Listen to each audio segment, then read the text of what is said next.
Bonjour Maxime, Bonjour Guillaume. comment vas-tu aujourd'hui?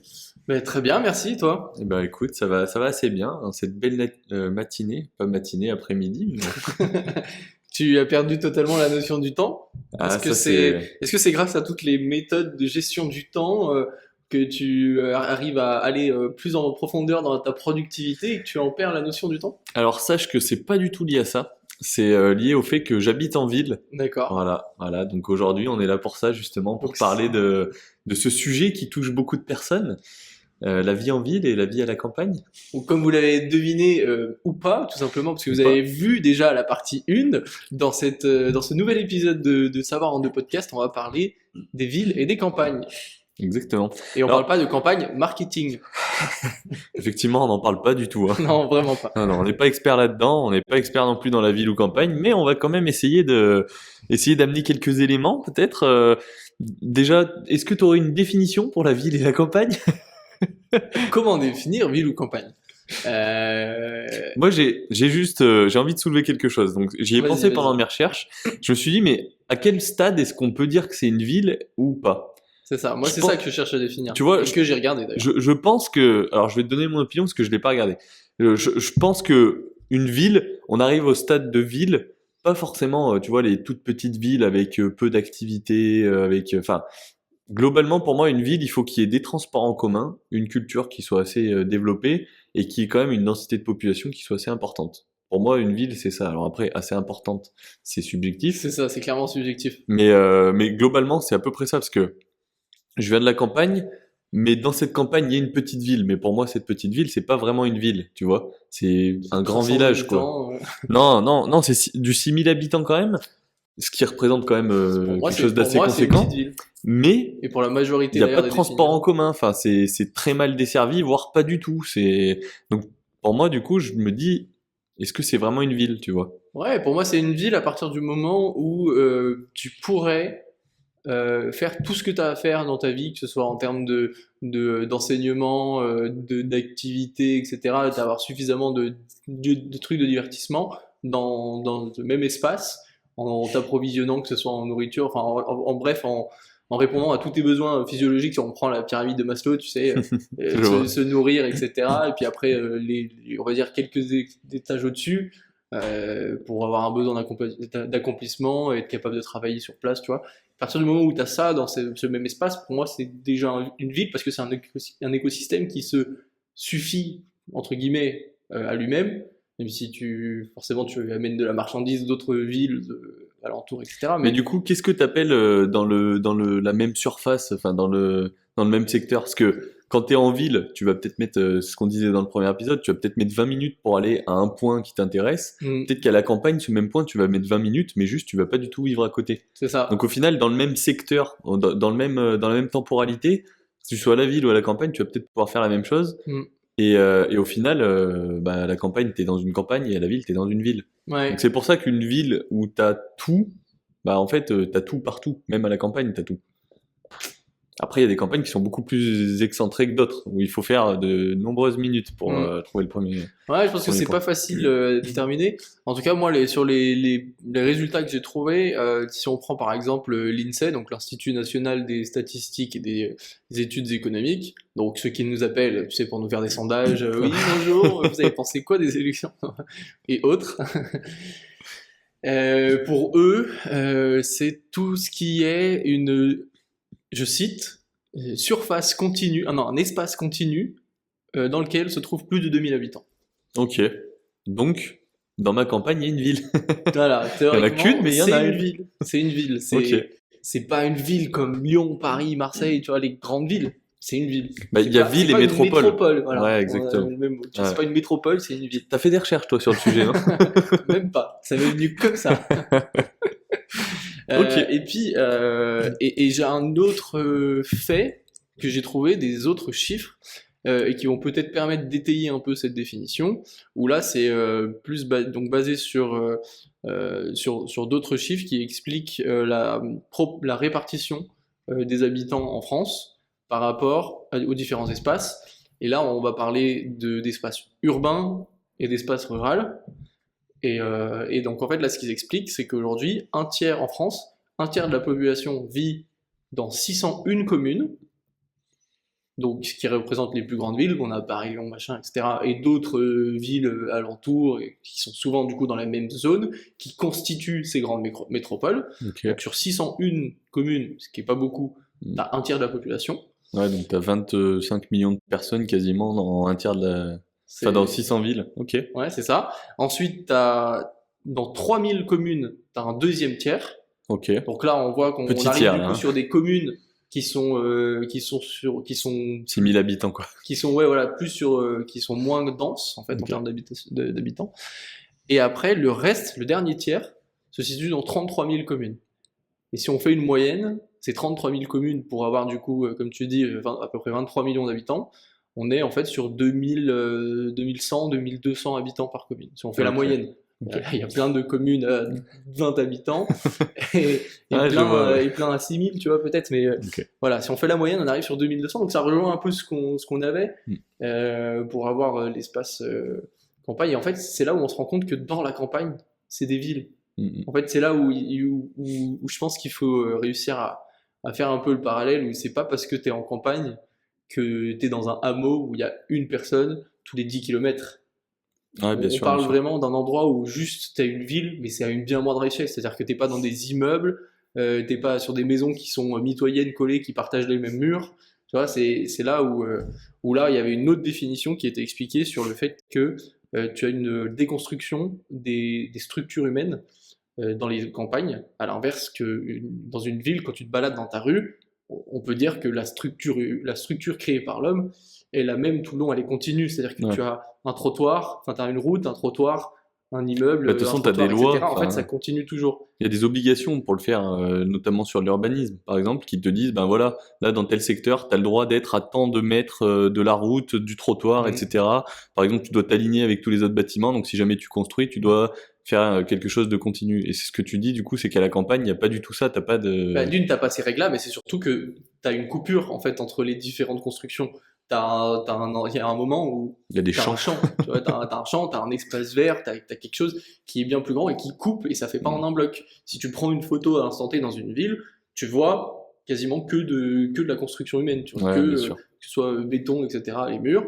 Et si tu prends une photo à la campagne, tu as de la verdure, etc., et des constructions, mais qui sont séparées les unes des autres. Et c'est principalement ça, comme ça que ça avait été décrit. Ok, très bien. Voilà. Ça nous permet déjà d'un peu. De poser les bases. Ouais, c'est ça, poser les bases. Du coup, toi, tu as fait tes recherches un peu en globalité et tu as terminé sur quoi? Sur la campagne, du coup? En fait, Appel j'étais plus? assez curieux de voir enfin, où allaient m'emmener ces recherches. Ok, Donc, je les ai fait un peu en free flow, on va dire.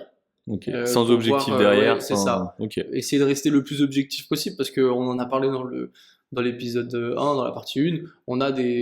On a forcément des préférences. Mm. Et quand on a ces préférences-là, on peut vite être biaisé sur ce qu'on va pouvoir taper dans les moteurs de recherche, etc. Et comment on va vraiment orienter nos recherches. Je Et je déteste la trouvais que c'était campagne. pas l'objectif. Comment aimer vivre en ville? Comment prouver que la ville est 100 fois mieux que la campagne? C'est presque ça. Ouais, du coup, non, tu vois, j'ai essayé d'être le plus objectif possible, dans l'espoir de tomber sur des recherches, on va dire, plus ou moins impartiales, Ok. qui parlent simplement de faits. Et donc voilà, puis je me suis laissé porter et j'ai trouvé pas mal d'infos intéressantes. Et toi, t'as organisé ça comment? Alors moi, pour être honnête, c'est pas du tout organisé. J'ai cherché un peu dans tous les Donc sens pareil, pour, free pour flow. savoir ce que j'allais pouvoir trouver, hein, parce que concrètement, on avait notre avis. Il a pas trop changé depuis la semaine, enfin depuis quelques jours, mercredi.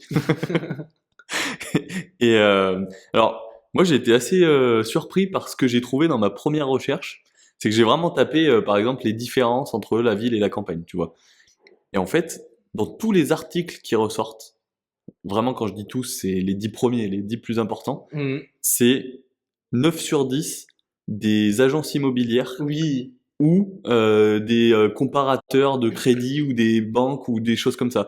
Et en fait, c'est vraiment fou, mais j'ai l'impression que ce sujet-là est discuté uniquement pour l'achat immobilier. Il n'y a pas de choix de tiens, bah, vivre en ville, machin, c'est bien pour les enfants, etc. Ouais. Il y a pas tout ça. Ou alors, c'est en recherchant encore plus précisément. Mais c'est assez fou. J'ai vraiment trouvé des prix au mètre carré, quoi. Mais, Concrètement, en fait, si tu te souviens dans la partie 1, c'est d'ailleurs un peu comme ça qu'on était parti quand on expliquait ce que nous on pensait des avantages, des inconvénients de la ville et de la campagne. On est parti sur, on va dire, les trucs à la base plutôt sur le mode de vie. mm, Et le gros point qu'on avait gardé un petit peu sur le côté, qu'on s'était mis sur le coude en se disant on sait très bien que c'est l'argument ultime et tout ça, mm. on l'avait gardé pour la fin, et c'était la différence des prix immobiliers entre la ville et la campagne. Mais c'est fou. Et c'était ça qui avait, enfin, qui est à notre sens et visiblement au sens des recherches et de ce qu'on dit le Internet au sens large, c'est finalement ça la plus grosse différence.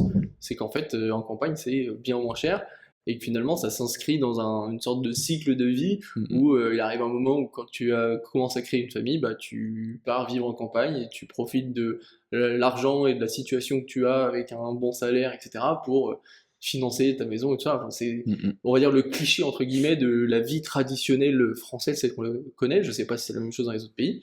En tout cas, moi, c'est ce que j'ai toujours connu, Ouais, tout pareil. ce que j'entends autour de moi, ma famille, etc. depuis toujours. Mais Je dis pas que j'approuve absolument ce schéma de vie. Je pense qu'il y en a encore plein d'autres, ou même des raccourcis, des étapes, tu vois, qui peuvent ouais, bien être sûr. sautées. Mais en tout cas, visiblement, ça a l'air d'être un peu ça, quoi.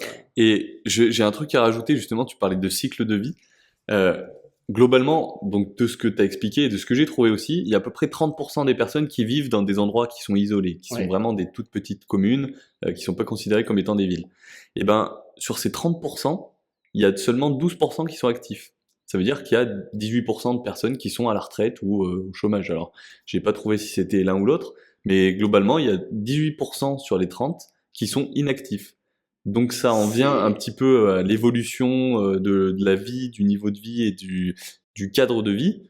C'est que, en fait, quand tu arrives à la retraite, tu as envie d'avoir une tranquillité de dingue et tu pars vivre à la campagne, ce qui fait qu'il y a plus de retraités ou de personnes qui sont pas dans la vie active qui vivent à la campagne, tu vois. Ou d'autres choses, et qui pourraient expliquer, qui pourraient aller du coup dans le sens de ce cycle de vie. D'autres habitants qui sont naturellement pas des habitants actifs, c'est les enfants. Ouais, Et aussi, en fait, c'est ça va vrai. dans ce sens-là, c'est-à-dire que dans ce schéma stéréotypé de notre vie traditionnelle, Mhm. c'est tu commences à avoir des sous, tu commences à faire des enfants, et à peine tu commences à avoir tes enfants, tu vas partir à la campagne pour acheter plus grand, pour justement pouvoir avoir des pièces où les mettre, tes enfants, parce que sinon ils sont dans un KGB, c'est pas cool pour eux. Parce que quand Harry t'habites Potter, en plein il l'a Lyon, bien vécu, hein. voilà. Et donc du coup, en fait, ça expliquerait ça, c'est-à-dire que finalement, toutes les jeunes familles vont souvent du coup être peut-être dans des villes moyennes, voilà, considérées du coup comme étant en milieu rural plutôt qu'urbain. Ouais, bien Et sûr. donc ça expliquerait finalement que la majorité des non-actifs soient dans cette catégorie-là, tu vois. Après, j'ai pas plus d'informations. Donc c'est qu'une hypothèse. Est-ce que la ville-campagne, donc les 33% du milieu qui vivent dans les 3000 communes, est-ce que les parents et les enfants viennent vivre dans ces villes-là ou est-ce qu'ils vont vraiment s'excentrer dans les 30% restants des 33 000 communes, tu vois, Ouais. en fait, quand t'es à moins de 2000 habitants, il y a vraiment pas grand-chose dans le village ou dans la ville, si on peut appeler ça une ville, du Ouais. coup. Et t'as un magasin, un bar et une boulangerie, tu vois, Ouais, ça va globalement. vite. Donc, il y a même pas forcément d'école. Donc, je sais pas si c'est réellement que des enfants que des parents avec enfants qui partent vivre là-bas. Je pense que Ouais. dans les inactifs, il y a quand même beaucoup Moi, plus de moi, je pense retraités, qu'il y a beaucoup beaucoup plus. de personnes qui ont, tu sais, hérité d'un patrimoine, hérité des terres de leurs parents, qui vivent là-bas, Ouais, qui bien continuent sûr. de les entretenir, ou ce genre de choses, et qui du coup sont entre guillemets rentières dans le sens où, en fait, ils ont déjà ce qu'il faut pour vivre. Mm. Ils n'ont pas forcément besoin d'avoir un job ou autre chose, ils ont peut-être d'autres situations. En fait, moi, j'ai du mal à me dire que les gens qui ont vraiment, entre guillemets, trimé toute leur vie pour devenir rentiers, choisissent d'aller se foutre entre guillemets, au trou du cul du monde. Au bip du bip. Donc je sais pas, après c'est que mes préjugés, là pour le coup, aucune valeur absolue, Aucune enfin, vérité, ouais. absolue là-dessus. Aucune vérité. Bah, effectivement, effectivement. J'ai un petit comparatif entre les prix moyens pour se loger sur l'agglomération de Paris et Ok. la globalité un peu de la France, donc la province comme on pourrait Ouais. l'appeler si on était parisien. En moyenne, ça coûte à peu près 6 600 € par an pour se loger à Paris. La stat me paraît quand même assez faible parce qu'au final, ça fait Ça fait 600 € par an. 500 € par mois. Ouais, à peine plus, entre 5 et 600. Je trouve ça peu pour se loger, hein, agglomération de Paris. Et par contre, je trouve ça encore plus peu, si je peux le dire comme ça. En zone rurale, on est à 3600 par an. Donc, 3600. Ça fait 300 € par mois. 300 € par mois. Et je trouve ça assez fou parce que la différence entre la ville et la campagne, elle est très marquée. Et au final, ça fait pas une si grosse différence que ça. C'est que moitié prix. En fait, si je compare avec Lyon et les prix qui y sont appliqués ou qui ont été appliqués pendant de nombreuses années, Ouais. on est à plus que le double par rapport à une vie en campagne. Et en termes de même mètre carré, je parle, hein, sur un appartement et pas sur la maison en campagne et l'appart en ville.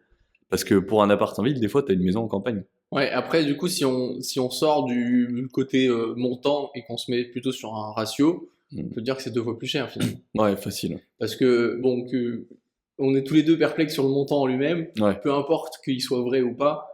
Ce qu'on peut retenir en tout cas, c'est que c'est une différence de moitié sur la campagne, c'est déjà aussi significatif. Bien sûr, bien sûr. Donc, Parce que le niveau de vie en campagne n'est pas 2 fois moins cher non plus. Et les salaires non plus sont pas 2 fois plus bas. c'est ça. Donc est-ce que ça serait pas là peut-être une brèche? Aller vivre en campagne?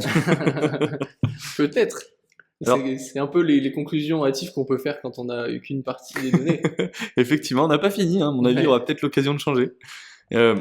Est-ce que tu sais qu'il existe, enfin, j'imagine que tu le supposes, il existe pas mal de quiz pour savoir si, si tu préfères, enfin, si t'es fait pour vivre en ville ou vivre en campagne. J'ai failli me laisser tenter. J'ai failli me laisser tenter, cliquer sur un lien pour essayer le quiz. Mais après, je me suis dit, en fait, je sais déjà. Alors, Est-ce que t'as testé? j'ai cliqué sur un lien, j'ai cliqué sur la toute première question, et en fait, enfin, alors, en utilisant son cerveau, c'est tellement obvious en fonction de quelle réponse tu vas donner, la réponse que le quiz va te donner. C'est Oui. une évidence. Ok. J'ai juste lu la première question. On était sur est-ce que vous aimez passer du temps en forêt ou pas? Non, vous êtes fait pour vivre à la campagne. Tu vois, en fait, juste la première question, je me suis dit, je vais peut-être pas perdre de temps là-dessus, les recherches c'est précieux. Surtout que si on en croit à la réponse que tu viens de donner, du coup, il se serait complètement planté, il t'aurait donné l'inverse. Ouais, exactement. On peut pas savoir. Est-ce que c'est le quiz qui s'est trompé ou toi? Je sais pas. On va dire que c'est le quiz. Oh, oh. On va dire que on n'est pas là pour juger, hein. Voilà, exactement. Mais ouais, non, mais j'ai trouvé ça quand même assez dingue qu'il y ait autant de quiz pour ça, en fait. Parce que ça veut dire que quand tu fais tes recherches pour savoir où tu veux vivre, tu vas tomber, sur des personnes qui te disent, allez, à la campagne, ça coûte moins cher d'acheter. Mhm. Et 2, est-ce que tu es fait pour vivre à la campagne ou pas? Tu vois, c'est vraiment les premières recherches que j'ai pu faire. Ça m'a orienté sur un quiz et sur... Et est-ce que ces quiz ne sont pas même créés par justement des agences immobilières pour motiver les gens à aller vivre à la campagne, pour qu'ensuite ils se renseignent sur des maisons, parce qu'en fait finalement c'est là-dessus qu'ils arrivent à vendre le plus de maisons? Tu veux dire que les agences immobilières créent les quiz et peu importe la réponse que tu vas donner, si c'est une agence qui est à la campagne, la réponse sera tu es fait pour vivre à la campagne.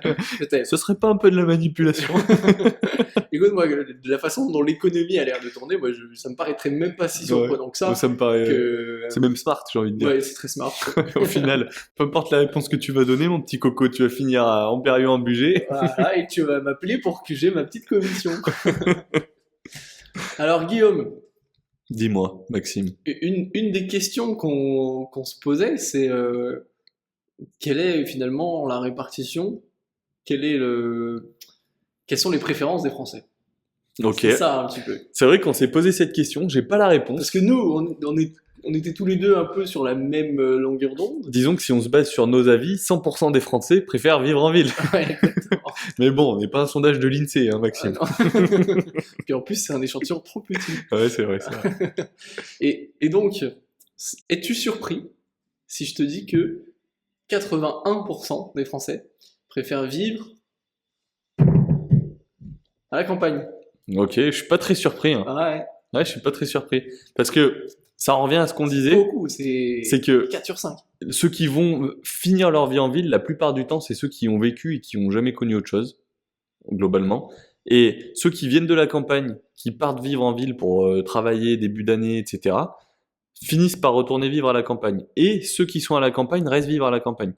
Donc au final, la proportion de gens qui vont rester en ville, elle est plus basée sur les gens qui y sont nés et qui veulent pas en partir. Ce qui est surprenant, c'est que si c'était réellement le cas, comment ça se fait qu'on n'a pas 81% des gens qui vivent à la campagne? Parce que c'est préférerais Ouais. vivre à la campagne. Et en fait, c'est facile de dire, Maxime, tu préfères gagner au loto ou gagner à l'euro-million? Hmm, Les gens vont dire l'euro-million. C'est pas pour autant qu'il y a plus de gagnants, tu vois? c'est ça, exactement. Et une autre distinction qu'il y a à faire dans ces 81%, il y a en réalité que 38% qui aimeraient vraiment vivre et travailler à la campagne, c'est-à-dire se retrouver là-bas et faire leur vie à la campagne. Donc Et là, on les se autres, rapproche un peu plus du 33% que tu avais trouvé En fait, c'est ces 33%-là qui ont répondu, plus une petite partie de la ville qui a ça Peut-être. comme objectif. et les autres 43%, c'est des gens qui veulent vivre à la campagne, mais travailler en ville. Ok. Et il n'y a pas exactement donné la justification de pourquoi ils veulent travailler en ville, parce que mine de rien, ça représente une contrainte, ça veut dire qu'à chaque fois, il faut se déplacer. On pourrait se douter que les salaires sont légèrement plus élevés en ville qu'en campagne, et que Donc ça peut être la motivation. on a plus tendance à se déplacer. Euh, Bah, en soi- mais c'est pas une différence pour moi qui est nécessairement notable et qui justifie de derrière dépenser de l'argent pour aller en ville. Non, mais Pour au final j'ai gagner. trouvé pas mal d'infos là-dessus, justement. Ah, Ça tombe bien intéressant. que tu m'envoies sur ce Tu terrain-là. vois? Moi, j'ai plus été pro-ville que pro-campagne. J'aime D'accord. beaucoup la campagne. Je pense que je finirai ma vie là-bas. Mais la ville, pour le moment, c'est ce que j'ai dans mon cœur. Mais c'est un peu Et ce autour qu'on de disait, moi. c'est qu'il n'y a pas une préférence absolue de Mm. on veut vivre en campagne ou on veut vivre en ville. Ouais, bien sûr. C'est que on a conscience que à telle période de notre vie, c'est mieux de vivre en ville et à une autre, c'est mieux de vivre en campagne. Ouais. Ça dépend aussi des objectifs, c'est-à-dire que même si aujourd'hui vous à l'instant T vous pensez que la ville c'est 1000 fois mieux que la campagne, c'est très fort probable que dans 10 ans vous pensiez peut-être l'inverse. Enfin en fait, Ouais, c'est possible. c'est rien n'empêche quoi. On change avec, enfin cette décision-là, on va dire cette préférence-là, va changer avec notre rythme de vie, avec nos préférences qui continuent d'évoluer avec le temps, Avec notre famille, personnalité, avec la famille, les ouais. rencontres qu'on fait, etc. Notre Les milieu événements pro aussi. familiaux, professionnels, Mm. personnels, la totale quoi. Donc, Ouais, en fait, les c'est un opportunités truc qu'on qui est peut remis avoir. tout le temps en question tout au long de notre vie. Ouais, non, c'est ça qui est quand même assez cool, c'est que en fait, au final, déménager, c'est pas si compliqué que ça. Enfin, Mm. ça demande quand même de l'organisation, mais on peut déménager toutes les années. Donc potentiellement, on peut changer de job et de vie toutes les années. Ouais, Donc on peut aller tester la campagne. Si on n'aime pas, on peut revenir en ville. C'est pas quelque chose qui est irrévocable, tu vois. ouais, c'est clair. Ouais, d'accord. Mais du coup, ça tombe bien que tu m'emmènes sur justement que ça soit compliqué d'aller travailler en ville si tu vis à la campagne, etc. En fait, de plus en plus, les villes prônent ça justement, le fait de pas forcément tous habiter en ville et travailler en ville, mais aussi d'habiter à la campagne. Et comment est-ce qu'ils font? Alors, je suis tombé sur plusieurs scénarios différents des villes. Comment est-ce qu'elles seront dans le futur ou comment est-ce que les organismes voudraient qu'elles soient dans le futur? J'ai l'impression que tu nous lances presque sur un sujet des villes piétonnes. Eh ben même pas. Non, non. Non, mais par contre, ça m'a beaucoup fait penser à l'architecture du futur, parce qu'on en a parlé au final. Ouais. On a échangé là-dessus, on s'est dit que, et on a trouvé aussi que plus on allait avancer, plus il y aura de nouvelles technologies, plus ça sera simple d'améliorer son style de vie en ville, les bâtiments, etc.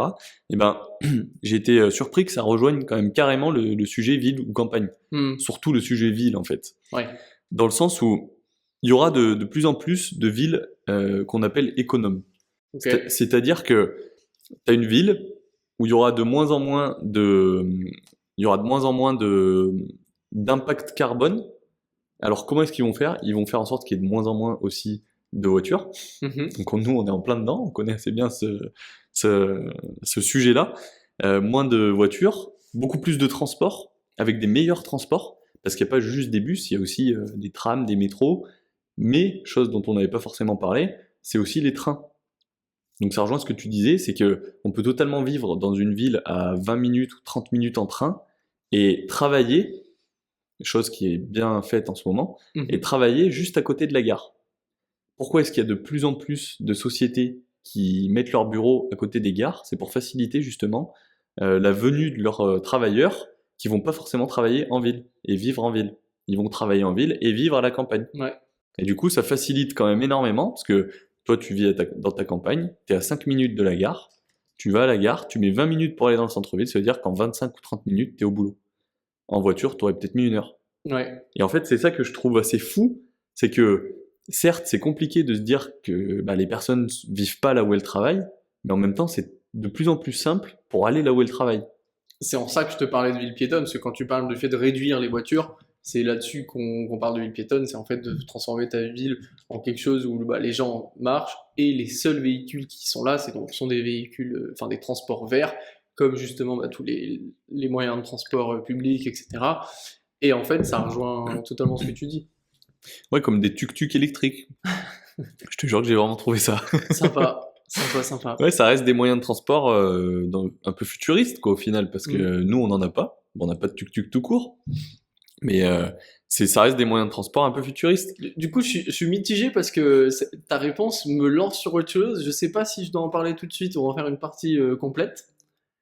Allez, vas-y, envoie le steak. Mais je lance quelque chose.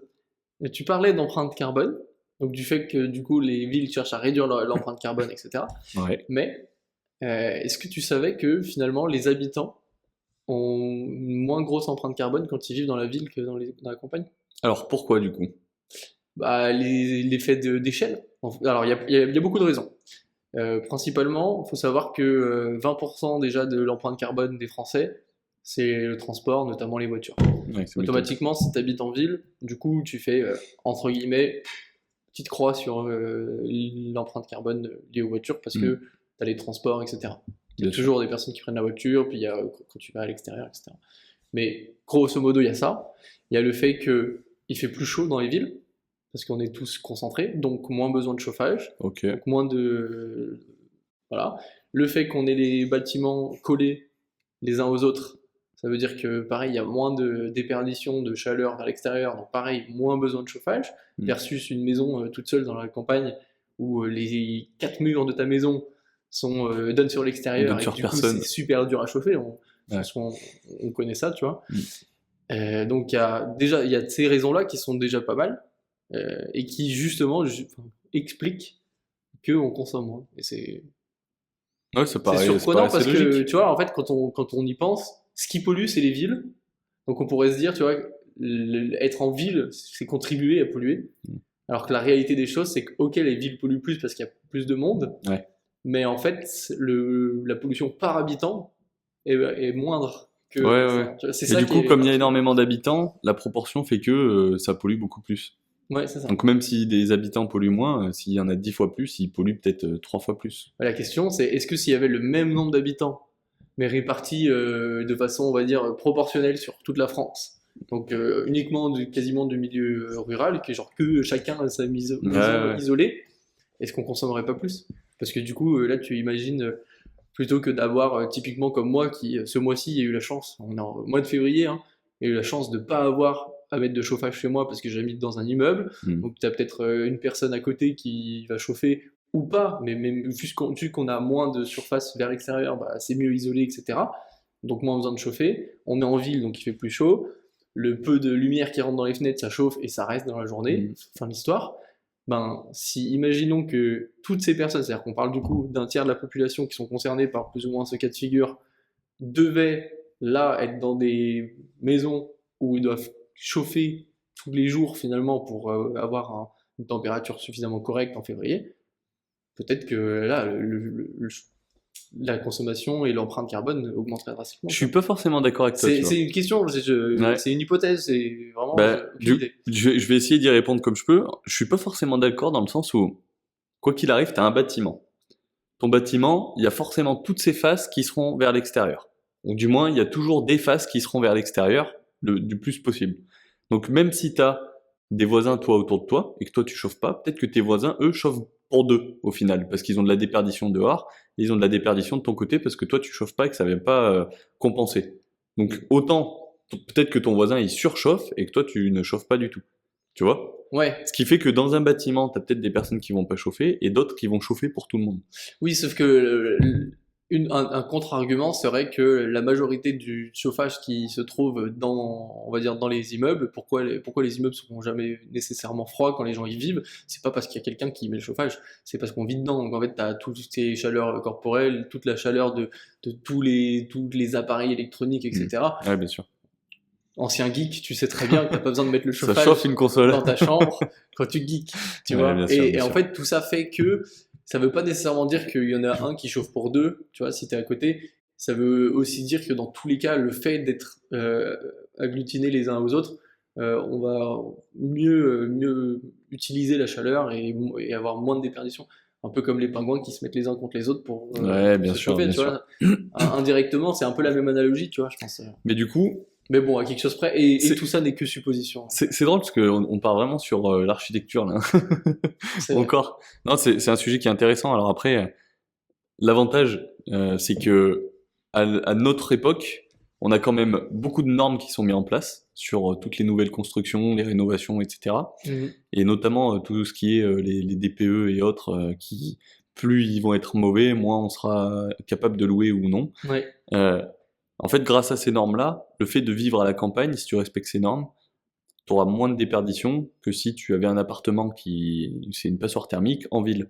Mhm. Donc au final, ça va peut-être se fausser un peu sur les prochaines années, parce que autant tu peux avoir 50 personnes qui ont 50 maisons à la campagne, bah, ils vont avoir une consommation d'énergie qui va être carrément plus basse que 50 personnes qui ont des apparts en ville, qui sont plus petits et Mhm. qui sont entourés d'autres apparts, tu vois. Ouais, c'est ça. Donc je sais pas, honnêtement, j'ai pas forcément la réponse. En tout cas, voilà, ça c'est basé sur certaines études qui ont été faites. Ça peut être un argument qui peut convaincre les écolos de peut-être aller vivre à la campagne, à la ville plutôt qu'à la campagne, parce que sur pas mal d'aspects ça pollue moins, sur d'autres aspects ça pollue plus. Si tu veux faire ta propre consommation de légumes et fruits, etc., bah, si tu es à la campagne, c'est bien plus simple d'avoir ton potager et tout ça Carrément. pour le faire plutôt qu'en ville, obligatoirement. Il y a encore d'autres aspects, donc tout dépend aussi de à quel niveau on est écolo, à quel niveau on l'est pas, Ouais. comment ça s'intègre dans notre vie, encore une fois. Hein. Ça revient toujours à comment est-ce que vous vivez et comment vos choix vont être en cohérence avec votre mode de vie. Et Alors, voilà. pour revenir sur les villes économes, il y avait un autre point aussi que je voulais aborder, Mhm. c'est qu'il y a de nouveaux styles d'habitat. En gros, ce qu'on peut connaître par exemple sur Lyon, c'est qu'on a quelques centres-villes, donc un centre-ville avec des commerces, des boutiques, etc. Et des banlieues qui sont dortoirs ou des secteurs qui sont uniquement dortoirs. En fait, ce qui minimise l'empreinte carbone aussi dans les villes, c'est d'avoir la possibilité d'avoir à proximité de chez soi, une très grosse proximité bien sûr, tout ce qui va être commerce alimentaire, un coiffeur, etc. Ce qui t'évite de te déplacer, donc ce qui Mhm. diminue ton empreinte carbone. Et ça, c'est de plus en plus en vogue et de plus en plus mis en place. Alors, je pense à un exemple qui, pour ce coup-là, est un bon exemple. On va pas s'étaler sur le sujet, mais c'est Dubaï. En gros, à Dubaï, ce qu'ils font, c'est que à chaque fois qu'ils construisent un nouveau secteur, à chaque fois qu'ils construisent un nouveau quartier, ils vont faire en sorte qu'il y ait tous les commerces nécessaires pour que ça devienne un centre-ville de ce quartier-là et que les gens n'aient pas forcément besoin D'aller dans de les autres vagabonder quartiers. et d'aller, par exemple, dans le centre-ville, à moins qu'il y ait un point Mhm. d'intérêt touristique. Et du coup, ce qui fait que, alors autant, enfin mettre la clim à l'extérieur, je cautionne pas forcément, mais dans ce cas de figure-là, ça évite les dortoirs et ça permet aux personnes d'avoir tout à côté de chez eux et de pas avoir besoin de se déplacer. Mhm. Et au final, si tu te déplaces à pied ou en vélo, bah, tu vas avoir une empreinte carbone qui sera minime, quoi. Ouais, en fait, ça revient un peu à ce qu'on a quand on parle de ville et de campagne. Une ville, c'est finalement ça, c'est le fait d'avoir tout au même endroit, à proximité. Et là, en fait, on a un niveau de granularité supplémentaire, c'est-à-dire que encore une fois, dans la ville, on va dire que tu as une mini-ville dans la ville, puis Ouais, peut-être une mini-ville dans la mini-ville, ouais, t'as une et vie de sans quartier. vouloir exagérer, c'est que on zoome, en fait, on passe notre temps à zoomer, pour avoir la proximité la plus faible possible enfin, la distance la plus faible possible entre tous les besoins des habitants, euh, plutôt que, euh, plutôt que ce qu'on a dans les campagnes où tu dois te déplacer sur plusieurs kilomètres pour accéder.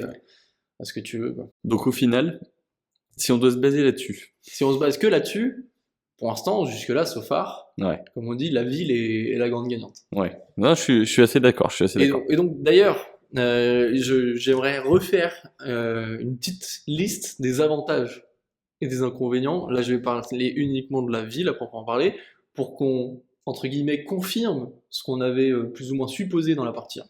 Ok. Comme ça, on part sur des bases, on va dire, vérifiées par rapport à ce qu'on s'était dit. Naturellement, l'avantage, enfin les inconvénients, allez, je vais faire l'opposé. Tu sais quoi, je vais partir vu que là on vient de vendre la ville, je vais faire l'inverse. Allez, bombarde. Les désavantages de la ville. Ok, C'est du coup la pollution de l'air, etc. effectivement. Les nuisances sonores, quelque chose que beaucoup ne veulent pas. Et même d'ailleurs, c'est parfois un argument de vente, c'est-à-dire même en campagne, dans des petites villes, il suffit qu'il y ait une route à côté de la maison. Parfois, c'est un argument pour l'acheteur, pour qu'il n'achète même pas la maison, parce que juste il y a une route où il y a 5 voitures qui passent, Ouais. et la maison se vend pas. Donc même dans la petite campagne, dans la petite ville de 2000 habitants, c'est déjà un argument. Alors imagine, Ouais, bien dans les sûr. métropoles, laisse tomber. Avec les camions poubelles qui passent à 6h du matin et... C'est ça. Même si c'est un service public, c'est utile. Ouais, non. Les T-Max qui font du bruit la nuit, c'est pas un service public. Non. C'est pas utile. Comme on l'a dit, il y a aussi les prix de l'immobilier. Ouais. Il y a ce que j'ai évoqué, tout ce qui est jardin, etc. Il y a une notion que nous, on n'avait pas évoquée, je crois, mais c'est la notion d'intimité, notamment le fait que Ouais, de finalement, ouf. quand tu vis dans un immeuble, déjà, il y a le vis-à-vis, enfin, Ouais. souvent, Mhm. même dans un immeuble ou même dans une maison en ville, souvent, tu as quand même du vis-à-vis, et la notion d'espace commun, Ouais. en fait. Parce que du coup, tu partages le lieu dans lequel tu vis et partagé avec d'autres gens. Donc, tu es un peu plus soumis à tout ce qui est incivilité. On a tous connu ce voisin qui laisse sa poubelle devant sa porte, mais qui oublie d'aller la mettre au local poubelle et qui la laisse Pendant pendant plusieurs jours. 10 jours. Et que au bout d'un moment, ça pue, donc tu finis par le faire toi-même, alors que c'est pas à toi de le faire. Ouais. Mais bon, voilà, c'est quelque chose qui n'arrive pas en campagne. Ouais, bien sûr, bien sûr. Très important, la place de parking. Ah, putain. La place de parking. La fameuse. Parfois, vous avez la chance en ville d'avoir une place de parking. En campagne, vous avez la certitude de pouvoir vous garer quelque part. C'est peut-être pas une place de parking. On en a parlé dans mais le vous premier pouvez épisode. bien. Hein. On en a parlé c'est de ça, se dire ouais. justement que en gros avantage pour la campagne, c'était de pas avoir à se prendre la tête sur je dois chercher ma place quand je rentre le soir, je tourne. Non, j'arrive, je me garde devant chez moi et je vais manger quoi. Ouais, Ouais, c'est vrai. Et un autre avantage, celui-là, je ne crois pas qu'on l'ait mentionné. Enfin, un autre avantage du coup de la campagne, c'est le fait de pouvoir avoir un animal de compagnie. Alors, on peut avoir un animal de compagnie en ville. Ça dépend quel animal de compagnie Ouais, bien et sûr. ça dépend dans quel confort de vie on veut le mettre aussi. C'est dur d'avoir des poules dans un appart par exemple. Déjà, oui, c'est peut-être un peu plus dur. Les gros chiens, c'est pas nécessairement cool, même les petits, j'ai envie de dire. Là, tout dépend un peu de vos opinions. Là, j'ai envie de dire c'est subjectif, mais c'est dans tous les cas plus simple d'avoir un animal de compagnie à la campagne. Ouais, bien sûr. Bien Ça, sûr. c'est déjà une liste plutôt pas mal. Et versus des inconvénients à la campagne, je peux en citer quelques-uns rapidement, mais je pense qu'après tu vas avoir pas mal de choses à dire vu que tu as été pro-ville. Mais moi j'ai trouvé tout ce qui est manque de services publics à la campagne, et tu le mentionnais du coup, quand tu définissais la ville, le fait qu'il justement il y a des transports en commun, etc. L'obligation d'être véhiculé à la campagne, on l'avait mentionné dans la partie 1 aussi. Et encore une fois, on l'a mentionné dans la partie 1 et tout à l'heure, c'est le manque d'offres culturelles. Tout ce qui est ciné, musée, etc. Forcément, tu dois beaucoup plus te déplacer pour avoir accès à ce genre de choses quand tu es en campagne. Pour la petite anecdote, en parlant au niveau de la culture, moi dans le cinéma que j'avais dans la ville qui était à côté de chez moi, tous les films passaient dans les 2 à 3 mois après leur sortie dans ce cinéma. C'est-à-dire qu'il y avait vraiment un délai il y avait un jet lag en fait entre la sortie et quand est-ce que le film passait. Mais vraiment aberrant, j'ai jamais su pourquoi. Les transports étaient trop longs pour leur amener la petite pellicule là. Tu sais Max la pellicule elle pèse hein. non mais enfin sans rigoler ouais, j'ai vraiment ce souvenir là d'avoir un film qui est sorti super longtemps après quoi. Et dans le même sens, il restait pendant des plombes. Ouais. Il y a encore, il y a encore. Le film déjà, bon, tu le voyais 3 mois en retard, mais par contre, il restait 8 mois dans les salles, versus quand tu vas dans les gros ciné où limite ça reste 1 mois ou 2 mois. Ouais, ça change assez souvent. Ouais. Et par contre, t'avais que les gros, t'avais que les trucs qui marchaient vraiment bien, ou à l'inverse, les trucs pas connus du tout, genre les films Exactement. d'auteur. Tu vois. Ouais, exactement. Ouais, ça dépendait du ciné, mais ouais. Et tu te rends compte qu'en fait, c'est là où il y a une vraie différence, limite, enfin une différence culturelle tout simplement, hein, sur Mm. la façon de consommer en campagne ou en ville. Bah, c'est plus lent en fait. La vie à la campagne, en règle générale, est plus lente. En fait, je pense qu'ils sont beaucoup moins stressés en vivant à la campagne. C'est clair et net, hein. On n'en a pas parlé, mais le stress de la ville, on en a parlé dans l'épisode 1, ça Ouais. par contre, les sursollicitations constantes de la ville, euh, avoir, tu vois, pareil, t'es en voiture, t'arrives à céder le passage, bah maintenant, au lieu de regarder que à gauche, parce que de base, c'est un sens interdit, ça peut arriver que de gauche, bah à droite, il y a des vélos qui arrivent, des trottinettes, des mecs C'est en ça, scooter, en contresens, enfin, ça arrive dans tous les sens. Et t'es obligé d'être tout le temps sur le qui-vive pour éviter tout le temps de alerte. shooter quelqu'un, quoi. Enfin, et du coup, forcément, ça te rajoute une source de stress. Puis la sursollicitation de tout, il y a de la publicité partout, il y a des bruits tout le temps. Enfin, c'est sûr que la ville, ça a quand même son gros plus, mais aussi ça a son moins, quoi. C'est... Ouais, et d'ailleurs, ça va en entre guillemets opposition, et enfin là tu lances finalement un peu le sujet sur ce que je disais tout à l'heure sur le fait de réduire l'empreinte carbone.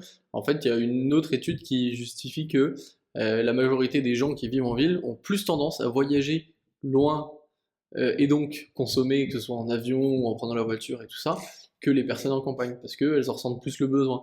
La ville étant une source de stress, les Mm. personnes qui vivent en ville ont plus besoin de décompresser et donc de partir en vacances, en week-end, etc.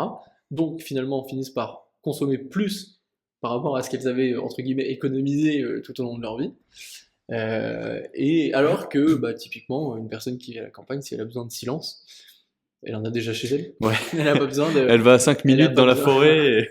elle a pas besoin de prendre l'avion ou la voiture pendant 4 heures pour aller dans un coin perdu de la France. En fait, elle y est déjà. Tu vois. Mm.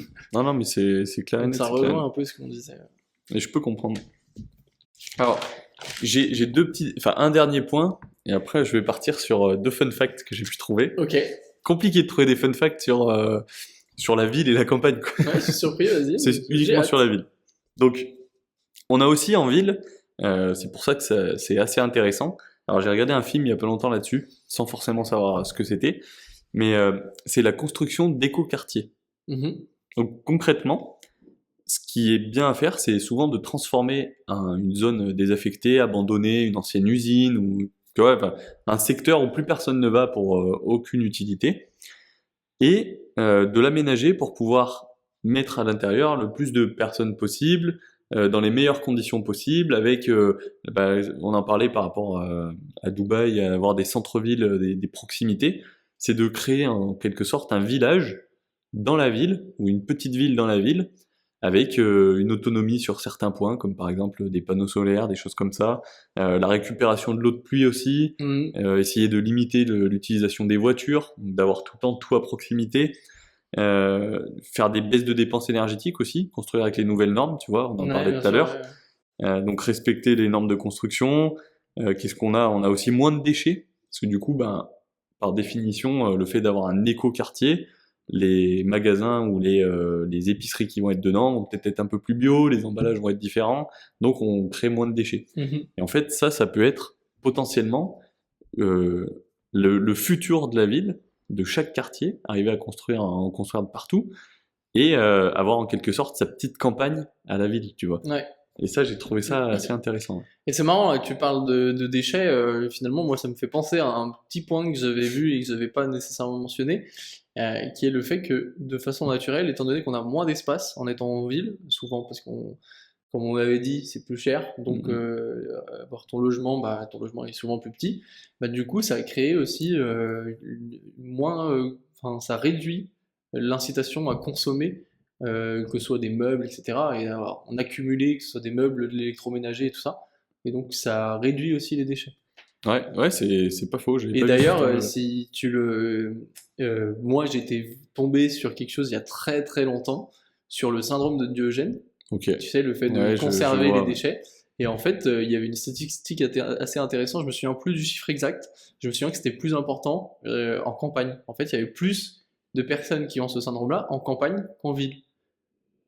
Alors, Et en fait, soit c'est lié au fait qu'elles sont isolées, etc. Donc elles ont peut-être plus de facilité à avoir ce syndrome, etc. Ou est-ce que ce soit exploité, ou je ne sais Après, pas. est-ce que c'était une grosse différence entre les deux? Est-ce que Je le sais pas pourcentage si était vraiment... pour moi, c'était genre plus, tu vois, c'était peut-être 60-40, j'en sais rien. Mm. Mais en tout cas, du coup, dans le même raisonnement, c'est-à-dire même si c'était 50-50, on peut se dire que du coup, en termes de volume de déchets, C'est plus naturellement, important, ce ouais. sera plus important en campagne parce qu'une personne qui vit en campagne et qui a le syndrome de Diogène, il peut remplir peut-être 100 mètres Son carrés jardin. versus le mec en ville, il remplit 40 mètres carrés, tu vois. Ouais, je vois. Donc, tu vois, ça. Enfin, Mm. bref, c'était peut-être pas vraiment un fun fact, mais Moi, c'est un fact, une petite anecdote. c'est un dirty fact. Un petit fact, carrément. Bon, après, ça reste un syndrome quand même, hein. Oui, un syndrome. Bon, on va partir sur le fun fact. Les fun facts. Ok. Alors, est-ce que tu savais que à New York, dans les années 1920, le 1er mai, c'était un jour spécial? Le 1er mai, aujourd'hui, c'est le jour du travail, c'est ça, non? En France, ouais. En France, hein. En En France. France. Donc 1920, donc on est loin, là, c'était en noir et blanc, hein. Ouais, bah, pas loin, pas loin. À l'époque, ouais, ils avaient pas la couleur. Putain, ils se voyaient pas, ils Non. bronzaient pas, les mecs. Bah, si, mais bon, ils grisaient, quoi. Ok. Donc ça va être lié à la campagne et à la ville, du coup. C'est lié uniquement à la ville, mais j'ai trouvé ça quand Ok. même assez drôle. Vas-y. À New York, jusque dans les années 1920, on avait la possibilité de déménager uniquement le 1er mai. Mais non. C'était le seul jour où on avait le droit de déménager et ça s'appelait le jour des déménagements. Ah, ça devait être un bordel. C'est exactement ce à quoi j'ai pensé direct.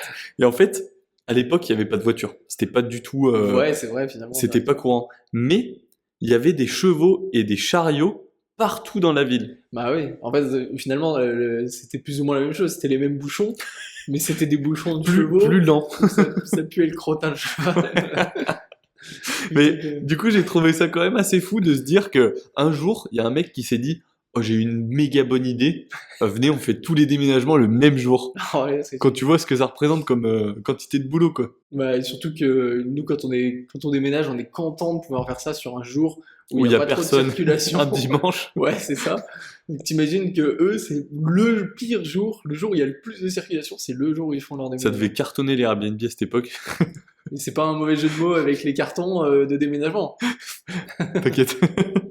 Moi, j'ai un deuxième fun fact qui est lié cette fois-ci toujours à la ville, mais c'est plus sur la partie nouveau quartier. Ok. C'est basé sur Hollywood et sur les lettres Hollywood. Mhm. Est-ce que tu savais que quand ça a été créé, quand ça a été mis en place, ces lettres, Ouais. ça s'appelait pas Hollywood, ça s'appelait Hollywoodland.